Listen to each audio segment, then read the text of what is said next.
Binabalaan ko ang mga trader na magtatangkang magmanipula ng presyo ng palay o ng bigas o manloloko ng mga magsasaka. Hahabulin namin kayo dahil ang trato namin sa inyong ginagawa ay tinuturing naming economic sabotage.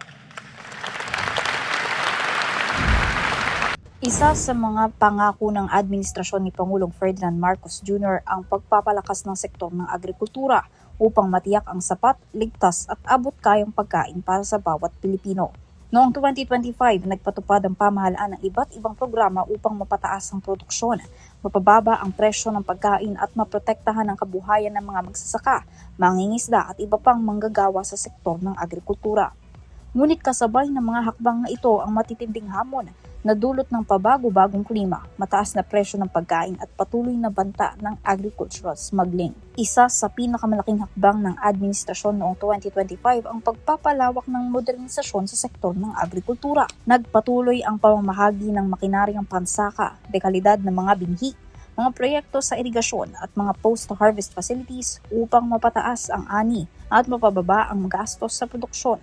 Pinalawak din ang suporta sa mga magsasaka at mangingisda sa pamamagitan ng mga programa sa pautang, crop insurance at iba pang tulong mula sa Department of Agriculture katuwang ang Department of Agrarian Reform.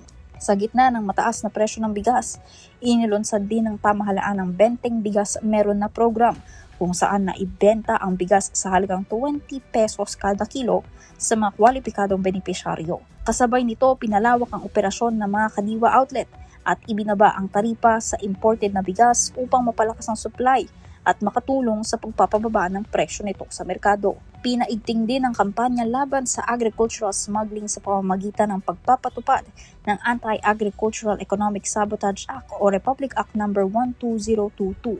Sa ilalim ng batas, mas mabigat na ang parusa sa malawakang smuggling, hoarding at profiteering ng mga produktong agrikultura.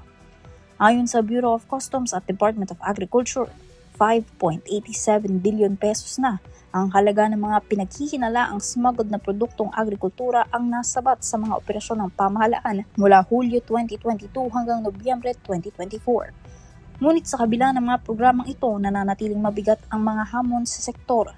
Pinakamalaki rito ang epekto ng climate change, ang matinding init na dulot ng El Nino, kasunod ng malalakas na pag-ulan at sunod-sunod na mga bagyo ay nagdulot ng malawakang pinsala sa mga pananim, palaisdaan at kabuhayan ng maraming magsasaka at mangingisda.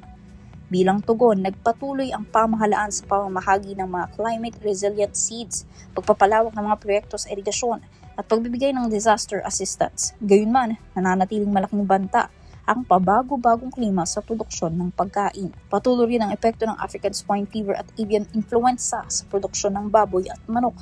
Nananatili rin ang mataas na presyo ng ilang pangunahing bilihin dahil sa kakulangan ng supply at mga pinsalang idinulot ng mga kalamidad. Isa rin sa pinakamalaking hamon ng administrasyon ang pagbabalanse sa interes ng mga mamimili at mga magsasaka habang nakatulong ang pag-aangkat ng bigas at pagbaba ng taripa upang mapababa ang presyo para sa mga mamimili. Iginiit naman ng ilang grupo ng mga magsasaka na maaari itong magpababa sa presyo ng lokal na palay at makaapekto sa kanilang kita. Isa pang hamon ang pagtukoy at pagpapanagot sa mga umunoy nasa likod ng agricultural smuggling, hoarding at profiteering. Bagamat pinalakas ng pamahalaan ng kampanya laban sa mga ito sa pamamagitan ng pagpapatupad ng Anti-Agricultural Economic Sabotage Act, nananatili pa rin isang malaking hamon ang paghabol at pagpapanagot sa mga makapangyarihan at maiimpluwensyang individual na sangkot sa mga nasabing krimen. Sa kabuuan, ipinakita ng 2025 na seryoso ang Administrasyong Marcos sa pagpapatupad ng mga reforma sa sektor ng agrikultura, mula sa modernisasyon ng pagsasaka at pagpapalawak ng suporta sa mga magsasaka at mangingisda hanggang sa pagpapatupad ng Benteng Bigas Meron na program at mas mahigpit na kampanya laban sa agricultural smuggling. Ngunit ipinakita rin ng taon na ang pagtiyak sa seguridad sa pagkain ay hindi lamang nakasalalay sa mga programa ng pamahalaan. Patuloy na hinahamon ang sektor ng mga epekto ng climate change, pagtaas ng presyo ng pagkain, mga sakit na umaapekto sa livestock at iba pang matagal ng suliraning kinakaharap ng mga magsasaka. Sa huli, ang tunay na sukatan ng tagumpay ay hindi lamang ang dami ng mga programang naipatupad, kundi kung nagbunga ang mga ito ng mas matatag na produksyon, mas mataas na kita para sa mga magsasaka, at sapat, ligtas at ambot kayang pagkain para sa bawat Pilipino. Para sa SONA 2026, ito si Jackie Resyo ng DZRH, una sa Pilipinas, una sa Pilipino.